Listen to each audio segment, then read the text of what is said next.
Rain hammered the tin roof of Maeve Ashcroft's ranch house like 1,000 impatient fists, the kind of autumn storm that turned the Montana roads to soup and sent every sensible creature into shelter hours before dark.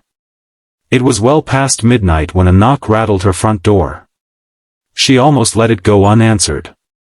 The bank had sent men to her gate before, men with soft voices and hard papers, men who came in daylight and never in weather like this. But this knock was different.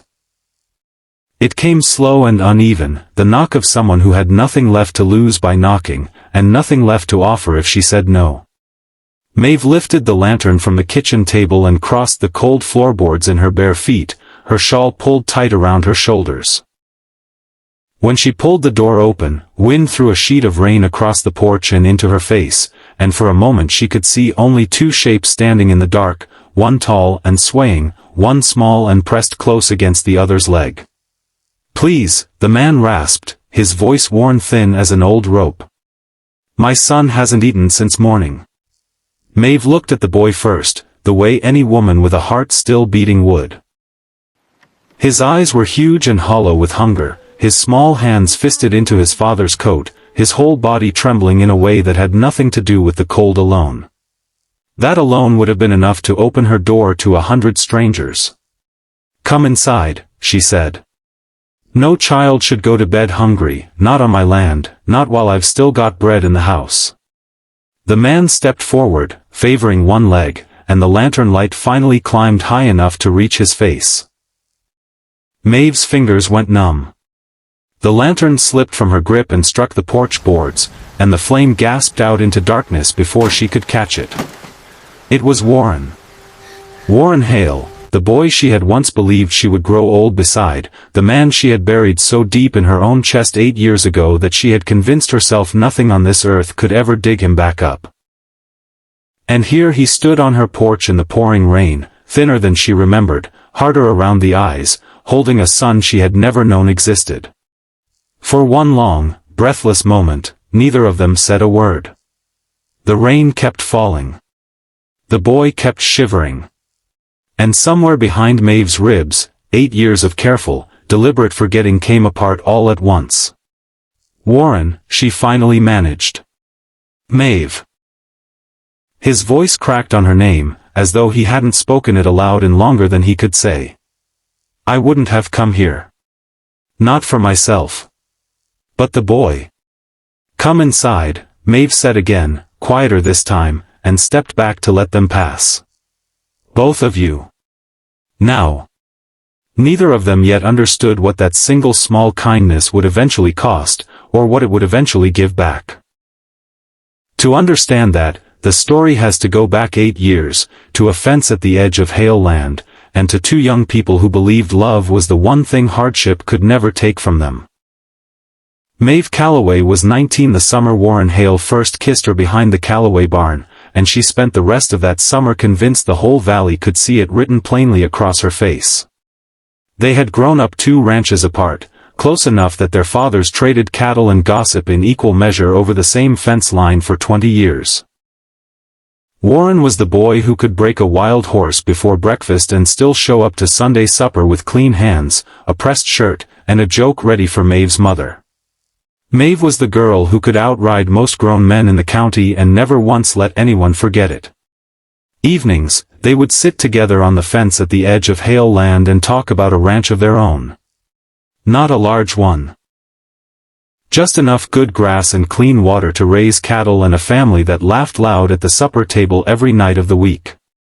"When I get back from driving this herd north," Warren told her one evening in early spring, turning his father's old hat over in his hands like it held something he needed to say correctly, "I'll ask your father properly.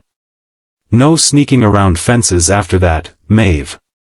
I'll do it right." He set the hat on his head like a man sealing a promise with his own 2 hands, kissed her once more beneath the cottonwoods, and rode north with the cattle drive before the week was out. Maeve waited through the whole of that summer. She waited through the first hard frost. She waited through a winter so long and so silent it seemed the sun itself had forgotten the valley existed, and every week she rode to the mail station in town and asked the same question, and every week the answer was the same shake of the head. Warren never came back. No letter arrived in his familiar, slanted hand. No word passed through any drover, trader, or traveling preacher who might have crossed his path. As far as the county was concerned, Warren Hale had simply ridden north and left a good girl standing at a fence with a broken promise folded up in her hands like a letter never sent. Maeve told herself she was a fool for waiting as long as she had. She told herself worse things on the night sleep wouldn't come, the kind of things a young woman tells herself only in the dark, when there's no one left to argue the other side. By the time 2 full years had passed without word, she had settled on the only explanation that made any sense to a heart already broken once. He had simply never meant to come back at all. Maeve married Benjamin Rowan the spring she turned 22, in a small ceremony at the church her mother had been baptized in, wearing a dress she'd sewn herself because there hadn't been money for a finer one. Benjamin was steady where Warren had been restless, quiet where Warren had been quick with a joke and a wink. He never once made her laugh the way Warren had, but he also never left her standing at a fence waiting on a promise that wouldn't come, and for a long while, that felt like more than enough to build a marriage on. Together, they built up the ranch her father had left behind. Benjamin taught her to read a ledger properly, the way his own father had taught him, late by lamplight at the kitchen table. Maeve learned to run cattle, mend fence in a hard wind, and argue a bank clerk down to a fairer rate without once raising her voice above a firm, level tone. They were good partners in the way two people can be good partners without ever quite becoming the lovers the old songs were written about. 3 years ago, a fever swept through the valley and took Benjamin in 11 days, fast enough that Maeve barely had time to send for the doctor before there was nothing left for any doctor to do. He left her a house, 400 acres of good grazing land, and debts large enough to keep the bank circling her gate like a hawk over a wounded rabbit that hadn't quite stopped moving. She buried her husband on a Tuesday morning and was back mending fence line by Thursday afternoon, because a ranch does not stop needing hands simply because a woman's heart has now broken twice in one lifetime, and because Maeve Rowan had never once been the kind of woman who let grief keep her from her work. Warren's road had bent just as cruelly that same stretch of years, though Maeve knew nothing of it at the time, and wouldn't for 8 long years to come. He had ridden north that spring fully intending to keep every word of his promise. What he found instead was a cattle drive gone bad in a spring storm, a badly broken leg that kept him bedridden through the entire following winter in a stranger's bunkhouse 200 miles from home, and a stack of letters he wrote to Maeve by lamplight that never once reached her hands, though he couldn't have known that then. By the time he was finally well enough to travel, word had already reached him, second-hand and certain, that Maeve Calloway had married another man that same spring. He believed it plainly and completely, the way a man believes a wound he can see clearly with his own 2 eyes. Believing her lost to him for good, Warren eventually married a young widow named Sarah in a small town 2 counties over. She was kind, patient, and steady with him in all the ways he badly needed steadying, and in time he came to care for her more deeply than he ever expected to care for anyone again, even if some quiet, stubborn corner of his heart never fully closed the door on the girl he'd once kissed beneath the cottonwoods. Sarah gave him a son they named Levi, and for a handful of good years, Warren allowed himself to believe he had built something worth keeping out of the pieces life had left him. Then the same cruel fever that seemed to stalk that entire hard decade of the territory took Sarah in a single terrible week, and a drought the following summer took nearly everything else Warren owned. The bank took his land not long after. His neighbors, kind as they tried to be, could not stretch their own thin harvests far enough to feed another man's family on top of their own hungry children. By the time Warren Hale knocked on a stranger's door in the pouring rain, he had nothing left in this world except a 5-year-old son, 1 battered duffel bag, and his father's old hat, now creased and faded nearly beyond recognition. Maeve did not sleep at all that first night. She gave Warren and Levi the spare room without offering a single word of explanation, because explaining anything at all felt like more than her voice could carry just then. She told herself, lying awake and listening to the rain finally ease off the roof, that she was doing it entirely for the boy's sake, and not at all for the man sleeping down the hall with 8 years of silence lodged like a splinter between them. 3 days, she told Warren flatly the next morning, arms crossed tight enough to hurt, standing in her own kitchen like a judge handing down a sentence. You can stay 3 days while you find work elsewhere in the county. Not because of anything between us. Because a 5-year-old boy shouldn't be sleeping in a barn. 3 days, Warren agreed quietly, turning his battered hat over in his hands the way he always had when he was nervous. I won't ask you for a single hour more than that, Maeve. You have my word. Your word, Maeve repeated, and the words came out sharper than she'd intended. Something flickered across Warren's face, quick and pained, but he only nodded and said nothing further, and Maeve immediately regretted the shot even as she refused to take it back. By mid-morning, Levi had already made 3 new friends on the ranch. The milk cow, a one-eyed barn cat with a permanently foul temperament, and the rooster, who took an instant and thoroughly mysterious liking to the boy despite terrorizing every other living soul on the property, Maeve included. Miss Maeve, the boy called from the chicken coop, holding up a warm brown egg with the solemn pride of a soldier presenting a medal. This one's still warm, feel it. Maeve found herself laughing before she could stop it, a real laugh, low and surprised, the kind she hadn't allowed herself in longer than she wanted to admit even to her own reflection. Warren watched her from across the yard where he'd been mending a section of broken fence without being asked, and something in his expression looked like grief and hope arguing loudly over the very same patch of ground. He does that to people, Warren said when he caught her noticing him watching. Makes folks smile who've mostly forgotten how. I haven't forgotten how to smile, Mr. Hale, Maeve said, straightening her spine. I've simply had very little cause to practice it lately. Well. Warren tipped his hat, and for just a moment, something of the old easy humor she remembered flickered back into his eyes.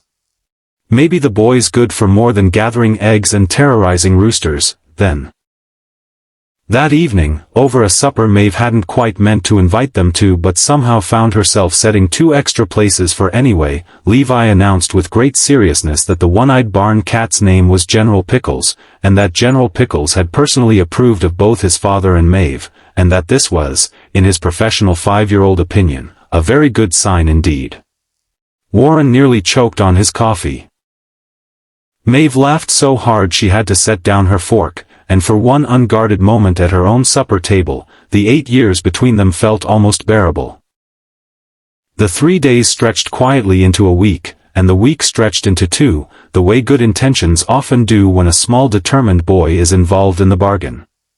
Levi learned to milk the cow, badly at first, earning himself more than one indignant swat of her tail across the face, then with the fierce, tongue-out concentration only a 5-year-old can bring to a task he has personally decided matters a great deal. He learned the names of every hen in the coop and assigned each one a full personality entirely of his own invention, including one particularly haughty hen he was convinced was secretly royalty in disguise. He took to calling Maeve Miss Maeve without anyone ever asking him to, and one evening he appeared at the kitchen door holding a fistful of wild daisies he had picked from the ditch along the road, stems crushed and slightly muddy from his enthusiastic gathering. For you, he said, holding them out with all the gravity of a boy presenting a queen with her crown. Papa says flowers make ladies happy. Are you happy, Miss Maeve?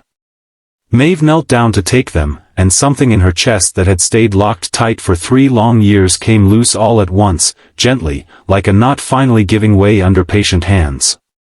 Your papa is right, she said, and meant it far more than she intended to say aloud in front of him. She began to love the boy long before she had found any way to forgive his father, and she suspected, watching Warren work the fence line from sunup until his hands split and bled, that this was likely the exact order things were always meant to happen in. Louisa Granger, who had known Maeve since she wore her hair in pigtails, arrived one afternoon with a basket of peach preserves and an opinion she had clearly been saving up for days. That child has better manners than half the grown men in this county, Louisa announced, watching Levi solemnly introduce himself to her husband Amos with a small formal bow he'd apparently invented on the spot. And his father hasn't stopped working since the day he arrived. Amos says he's never once seen a man fix that much fence line without a single word of complaint. He's only here until he finds work elsewhere, Maeve said, folding a dish towel that did not particularly need folding. Louisa raised one eyebrow, slow and knowing, the kind of eyebrow that had raised 4 daughters and buried none of their secrets. Was all she said, and it somehow carried an entire conversation's worth of doubt. There was humor too, in those first settling weeks, the ordinary kind that keeps a hard life from turning entirely bitter. One morning Levi decided the milk cow needed a name of her own standing, and after long deliberation announced she would henceforth be known as Duchess, on account of, in his words, the way she looks at everybody like they owe her money. Duchess seemed entirely unbothered by her new title and continued swatting Levi with her tail at every opportunity, which the boy took as an expression of deep royal affection rather than bovine irritation. Another evening, Warren returned from mending fence to find that Levi and Maeve had entered into a solemn negotiation over supper, the terms of which involved Levi eating exactly 3 more bites of turnip in exchange for a bedtime story about a cowboy who wrestled a bear. A story Maeve invented on the spot with such conviction that Warren nearly forgot to eat his own supper listening to it. "You'll make a fine mother someday," he said quietly, once Levi had finally been carried off to bed, "if you haven't already started proving it." Maeve busied herself with the dishes rather than answer that directly, though her ears had gone pink at the tips, and Warren, wisely, did not press the matter any further that night. That same week, Amos pulled Warren aside near the barn and, without much preamble, offered him a piece of advice older men sometimes offer younger ones when they've decided the younger one is worth the trouble. "A man doesn't get many second chances at the right thing," Amos said, working a piece of straw between his teeth. "Don't waste this one being too proud to take it." Warren looked out across the yard to where Maeve stood laughing at something Levi had said, sunlight catching gold in her hair, and did not answer, because he suspected Amos already knew what his silence meant. The rains came early and hard that spring, trapping Levi indoors with nothing much to occupy his hands, which is precisely how a 5-year-old boy with too much energy and far too little supervision finds himself in trouble. He found the old storage chest tucked in the back corner of the spare room, the very one Maeve hadn't opened since before Benjamin's passing, and inside it, folded beneath a quilt gone soft with age, a bundle of letters tied together with faded twine gone brittle at the knots. "Miss Maeve, come look what I found." Maeve's hands trembled as she carefully untied the twine, and she recognized the handwriting before she had read a single complete word. It was Warren's, unmistakably, dated across 2 full years she had spent believing he'd simply forgotten she existed at all. The first letter spoke of a broken leg and a long, dark winter spent in a stranger's bunkhouse. The second spoke of a heart that hadn't changed 1 degree, no matter how far north the cattle drive had carried him. The third letter, and every letter written after it, begged her plainly to wait just a little longer, promised he was coming home the moment he was fit to ride. None of them had ever once reached her hands. "These were addressed to my father's house," Maeve said slowly, working the truth out loud the way a person does when it's simply too large to hold silently in one's own head. "I moved in with my aunt that first winter, after Mother passed. My father would have received every one of these letters." "Your father passed the year after I left for the drive," Warren said carefully, watching her face. "Who took over managing his mail and his affairs after that, Maeve?" Maeve's mouth went dry as summer dust. There was only one name in the whole county that answered that particular question. Roland Kincaid, her late father's oldest and most trusted friend, the man who had quietly managed the Calloway household's affairs during the single difficult year between her father's death and her marriage to Benjamin. She sat down hard at the kitchen table, the letters trembling in her hands, and felt 8 years of grief rearrange themselves into something closer to fury. Roland Kincaid did not deny it, not even for a moment, when Maeve stood in his parlor the following afternoon with 8 years of stolen letters clutched in both hands. "I did it for you," he said, and had at least the decency to look ashamed while he said it, his eyes sliding away from hers toward the window. Warren Hale had nothing to his name back then, Maeve. No land, no prospects, a broken leg that might never heal straight. I watched your father worry himself sick over what would become of you if you waited on a man who couldn't provide. I made a decision I honestly believed was protecting you.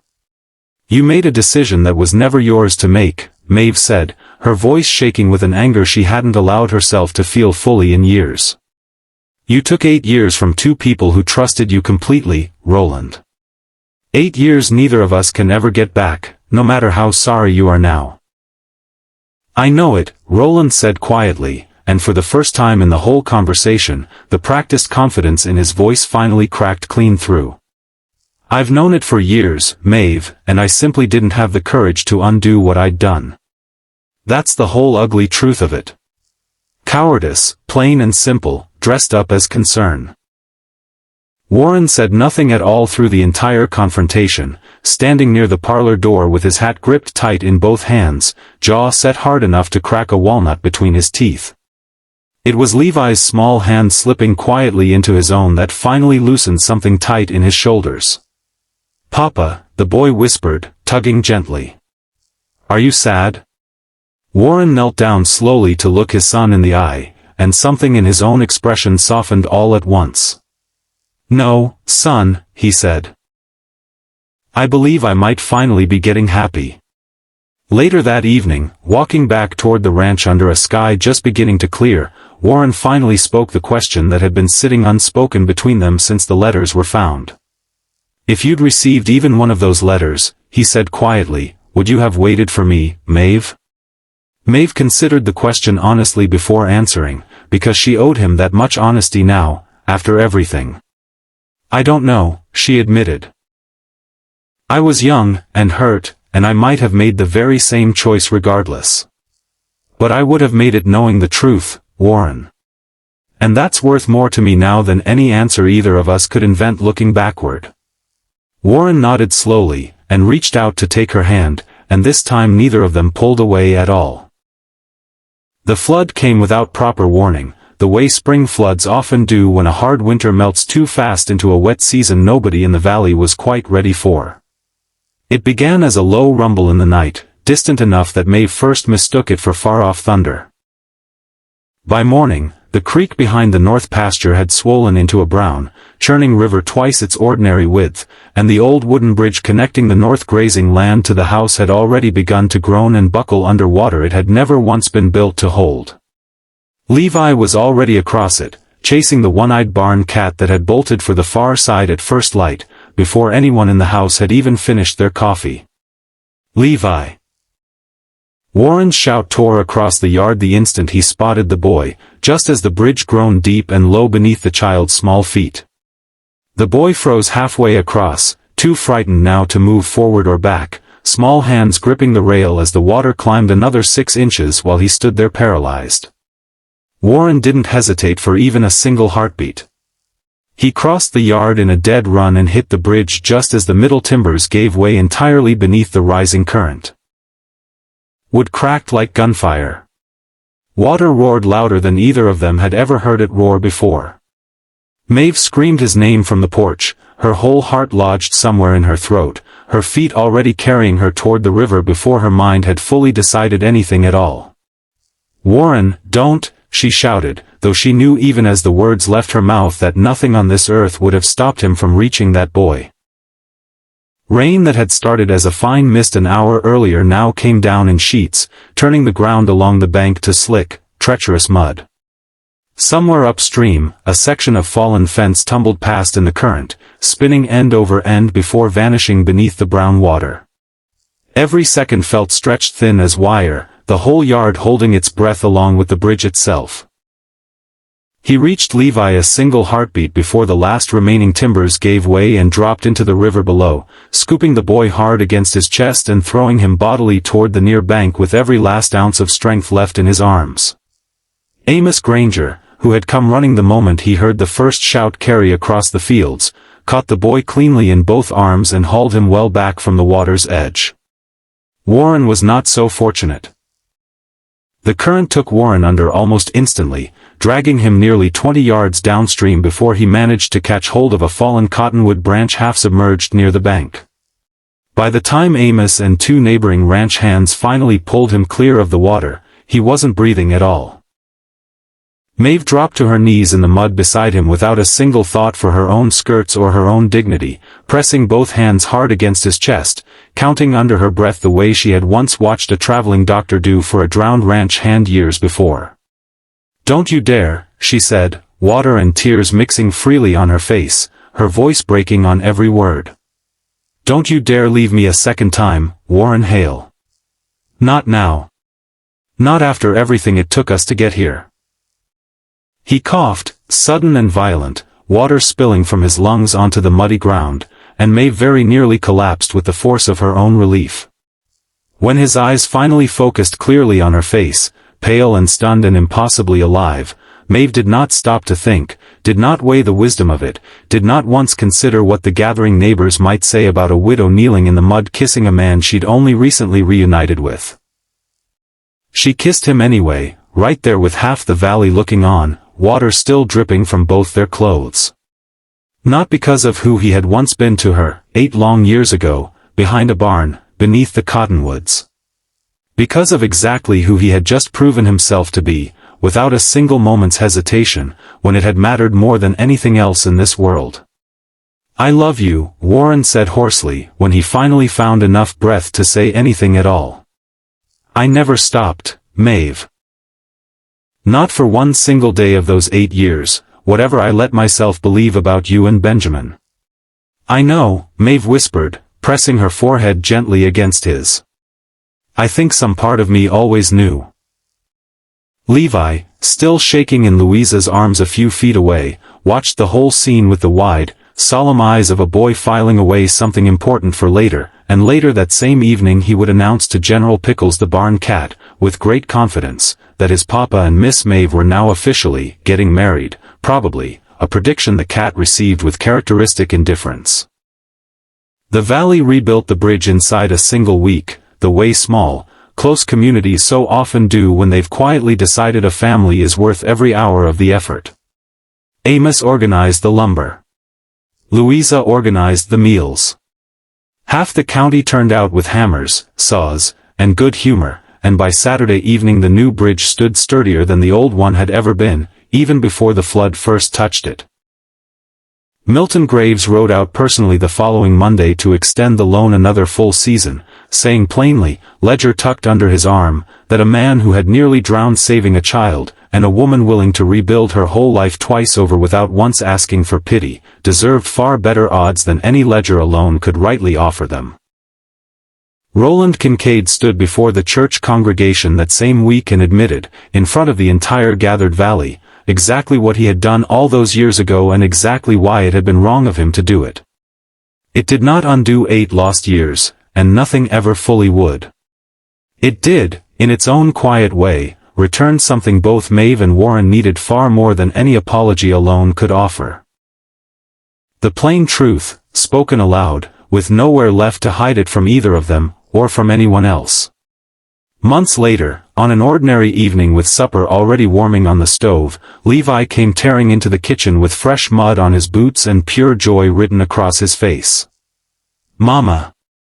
Maeve turned at the sound, and found the boy looking directly at her, small arms already reaching up to be lifted. Warren stood quietly in the doorway behind him, hat in his hands, tears standing plainly in his eyes for anyone to see. He crossed the kitchen floor slowly and knelt down in front of her, taking both her hands gently in his own. "I lost 8 years I can never get back," he said, his voice steady despite the tears. "Will you let me spend the whole rest of my life making up for every single one of them, Maeve Rowan?" Maeve looked down at this man, thinner than the boy who had once kissed her behind a barn, older now, harder in some ways, and yet somehow more entirely himself than he had ever managed to be back then. "You were home," she said softly, "the very moment I opened that door." They were married that autumn in the same small church where Maeve had once married Benjamin, and where her own parents had married a generation before that, with Louisa weeping happily in the front pew and Amos pretending very badly that he wasn't doing the same. Levi stood proudly beside his father as his best man, wearing a small borrowed suit 2 sizes too large, and announced to the entire congregation, quite loudly, that General Pickles had approved of the wedding, a long time ago, actually.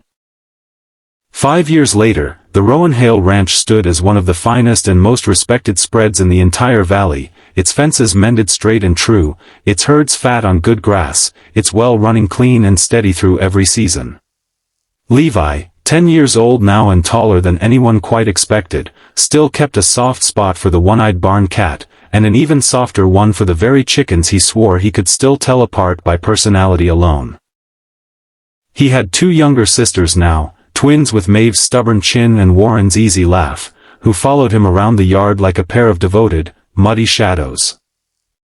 Every Sunday evening, Maeve gathered the children from 3 neighboring ranches around her own kitchen table and taught them their letters, using, more often than not, the very bundle of old correspondence that had once changed the entire course of her life, as a quiet, living reminder to the next generation of exactly why honest words matter, and exactly why silence, however well-intentioned it might seem at the time, can cost a person far more than the truth ever could have.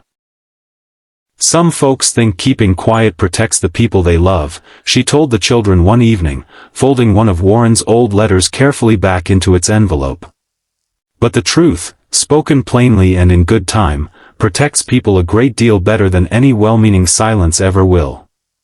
Remember that, all of you, long after you've forgotten everything else I've taught you at this table. A closed door can shelter fear for a while. An open door can change generations for good. And the kindness offered freely to a hungry stranger at your gate may, one day, return to you the very love you once believed the years had taken from you forever. Subscribe to see how this unfolds, and comment below and let me know where you're watching from. I would love to say hello to you, just to know how far our story has traveled.